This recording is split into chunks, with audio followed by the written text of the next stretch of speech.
Out on an island in the pristine waters of the Pacific Northwest sits a $30 million sea farm. Not just an ordinary sea farm challenging the environment, one that actually gives back. One of the things that's always been extremely important to my dad has been the environment. What's incredible about this process is that we bring in a very small amount of seawater into the facility to recreate the spring bloom on land. And in order to get the amount of microalgae that we're growing on land, we would have to bring in a massive amount and deplete the ocean of a very, very viable food source, whereas the water that's leaving our facility actually contains more phytoplankton that is going directly back out into the ocean than what was originally brought in. And he is providing even a larger source of that back to Mother Nature, and that's beautiful. In the age of World Wide Web, cloning, and moonwalkers, now we can naturally grow and harvest phytoplankton. I built on this site a large shellfish hatchery, one of the largest in the world. And in order to proceed with producing the amount of seed that we require, I got into the business of growing algae. I did come up with a method that I could grow any quantity, any amount at any time of these algae outdoors as well as indoors. His process that he's developed is unique. The big difficulty is how do you harvest something? These single-celled photosynthetic organisms are like tiny little one-celled plants floating around in the water. I mean, how do you get them out of the water and into your product? And he's developed a process where it's a very quick and easy way of extracting all the nutrients from these cells. Phyto, meaning light, plankton, meaning floating or suspended, is the base of life source as we know it. According to NASA, it is responsible for up to 90% of oxygen in our atmosphere. With thousands of single-cell microscopic plants in the ocean, it has eluded man until now. You know, I'm just grateful that I was chosen to find this product because it's been very elusive. It's eluded man until now, and here we have it, and I'm going to help as many people as we can, I hope. Throughout history, necessity continues to be the mother of all invention. He was creating the phytoplankton to feed his shellfish, and as the business grew, his health started to deteriorate, and I used to think that he was just maybe overworked or, tired, and he ended up getting diagnosed with some pretty serious illness about a year ago. They had diagnosed me with quite a serious cancer. In fact, a very serious cancer. It's called mesothelioma, and there's only about 2,000 cases a year in North America. Nobody survives. With just 9 weeks to a few months to live, Mr. Harper did the unimaginable. I was not expecting what I heard. They basically gave him 9 weeks to 9 months to live. Well, it was a pretty big blow, so trying to get my affairs in order, which had to be done. We then, just basically settled down for me to start slowly, dying. I had to go down and pick out his grave plot, and that was a really, just a very horrible, raw, vulnerable time. While all this was happening, getting ready for his surgery, we'd all been giving him a bit of a hard time because he had been eating phytoplankton out of the tanks at work. And I was actually getting pretty upset with him about doing that because it's for whales, it's for oysters, it's for fish, it's for krill. So I said, are you crazy? He's literally sticking his finger in the tanks and eating this stuff raw. I started on a daily routine of just taking a bit of paste, putting it in my mouth, and wash it down with a drink of water and go about my daily business, what I could do. And within about 10 to 15 days, here I am, starting less pain in my back. I knew that something was going on, so I just kept eating half a teaspoon of this paste a day.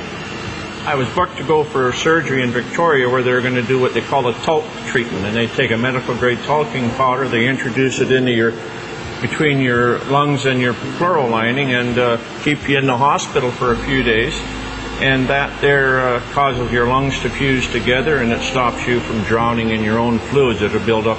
The head surgeon came out and had a very odd look on his face, I said to my mom, oh my God, something's happened.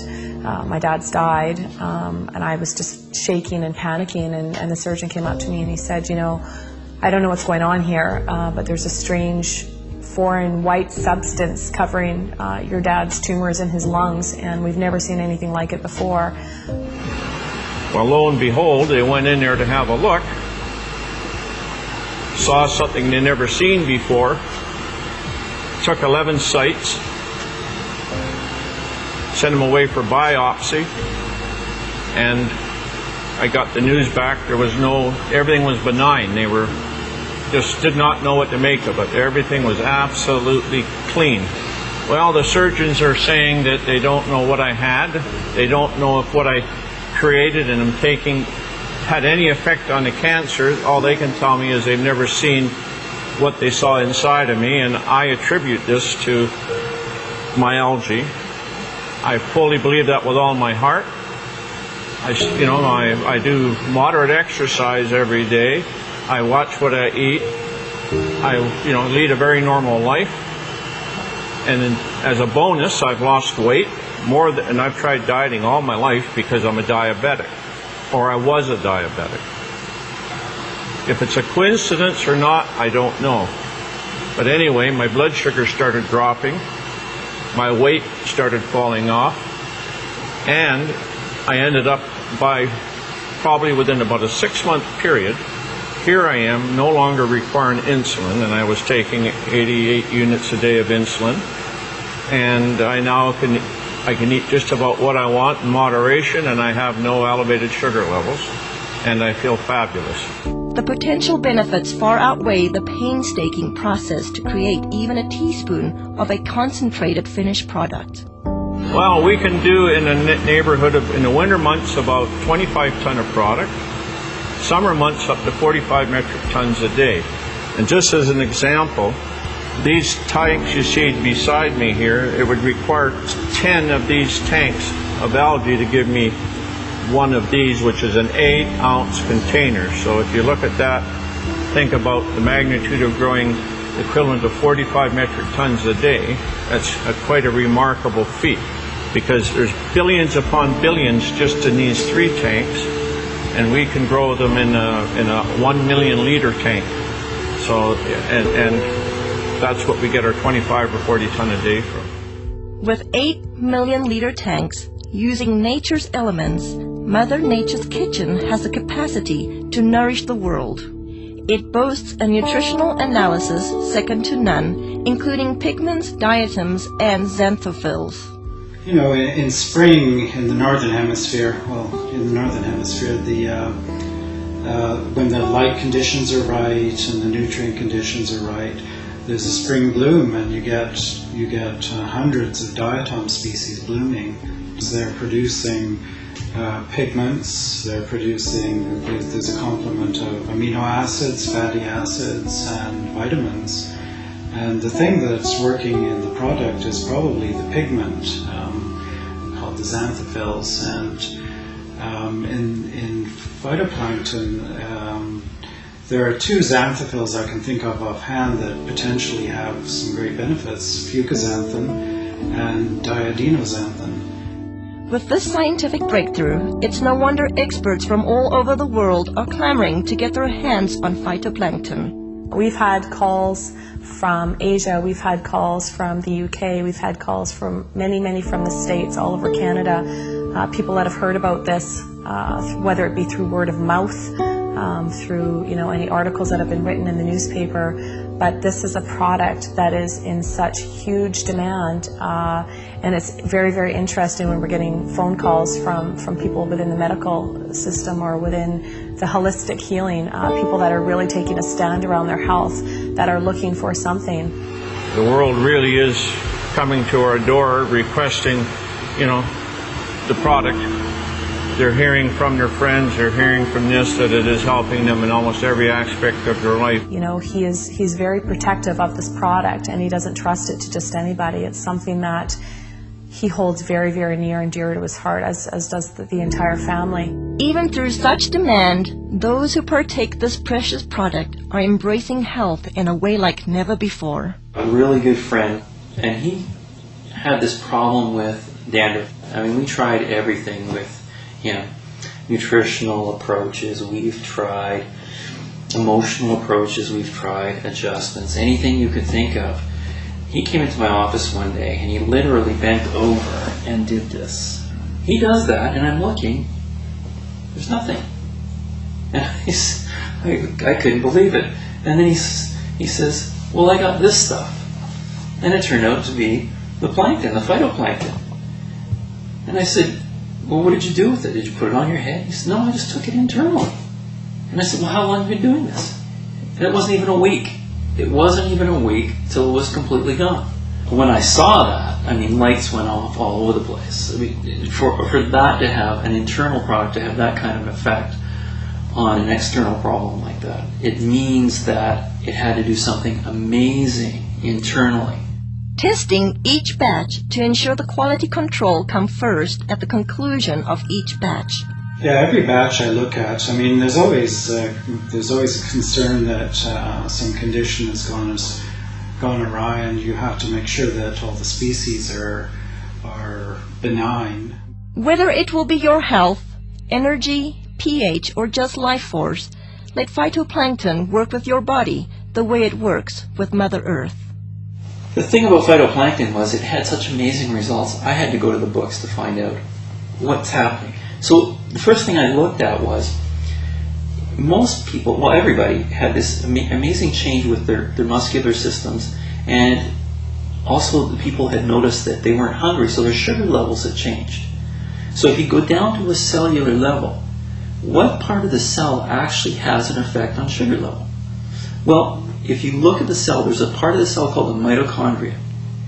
And I think, I can't prove this, but it's logical. The common sense thing says that insulin resistance is because the cell can't handle the sugar anymore, and it says no more. So insulin, the hormone that pushes the sugar into the cell, all of a sudden the cell's not having that anymore, because if it keeps going, it's going to completely damage the energy producer in the cell called the mitochondria.